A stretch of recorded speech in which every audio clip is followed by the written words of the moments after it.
آج مسلمان کی زندگی میں بہت ساری چیزیں تو ہیں، برکت نہیں ہے۔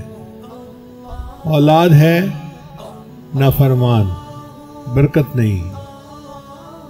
شادی کے بعد بیوی ہے، لڑائی جھگڑے، برکت نہیں۔ تنخواہ ملتی ہے، خرچے پورے نہیں ہوتے، برکت نہیں۔ صحت میں برکت نہیں، کسی چیز میں برکت نظر ہی نہیں آتی الا ماشاء اللہ۔ اس کی بنیادی وجہ کیا ہے کہ ہمارا قرآن مجید کے ساتھ تعلق کمزور ہوتا جا رہا ہے۔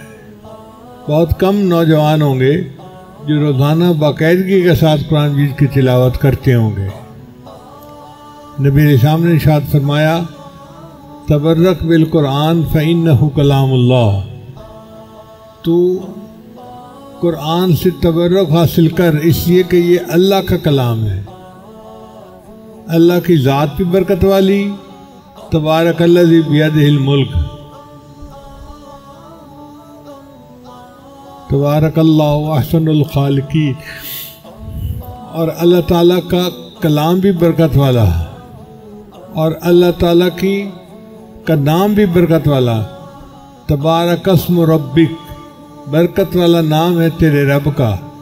تو اللہ کی ذات بھی برکت والی، اللہ کا نام بھی برکت والا، اور اللہ تعالیٰ کا قرآن بھی برکت والا۔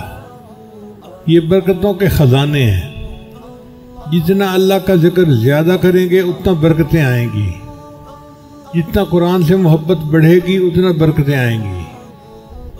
مسلمان کو تو خوش ہونا چاہیے کہ اللہ تعالیٰ نے ہمیں اتنی بڑی نعمت عطا فرما دی۔ ہر گھر کے اندر برکت کا کنواں موجود ہے، خزانہ موجود ہے۔ اب اس کو نہ پڑھیں ہم تو یہ ہماری کم قسمتی ہے۔ نبی علیہ السلام کے پاس جب بھی کفار آتے تھے تو اللہ کے حبیب صلی اللہ علیہ وسلم ان کے سامنے قرآن پڑھتے تھے، اور قرآن مجید کی برکت ایسی تھی کہ وہ لوگ کفر اور شرک کو چھوڑ کر اسلام میں داخل ہو جاتے تھے۔ آج بھی یہ قرآن سینوں میں اترنے کی صلاحیت رکھتا ہے، مگر اسے ہم پڑھیں تو تب بات ہے نا۔ اور قرآن مجید شافع ہے، قیامت کے دن اپنے پڑھنے والے کی شفاعت کرے گا۔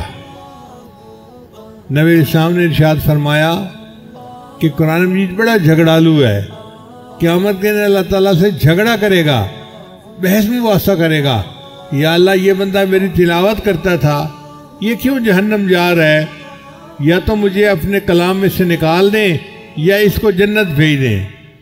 قرآن مجید ایسا وکیل ہے، اللہ اس کی بات کو قبول فرمائیں گے اور جہنم میں جانے والے بندے کو جنت عطا فرما دیں گے۔